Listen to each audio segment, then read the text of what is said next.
আরো সব থেকে প্রিয় বন্ধু হতে পারিনি আমি।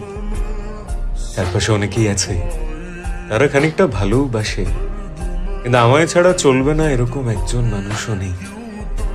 কথা অনেকের সাথেই হয়, অনেকের বন্ধুদের তালিকায় আমার নামও আছে, কিন্তু আলাদা করে জায়গা পাইনি আমি কারোর জীবনে।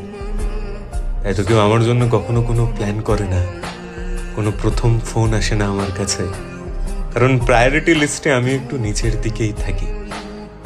এরকম অনেক মানুষ আছে যাদের আমি খুব যত্ন করে সাজিয়ে রেখেছি নিজের জীবনে, কিন্তু আমায় ছাড়া তাদের জীবনে কোনো বদল আসবে না, কারণ সব থেকে প্রিয় বন্ধু আমি কারোর হতে পারিনি।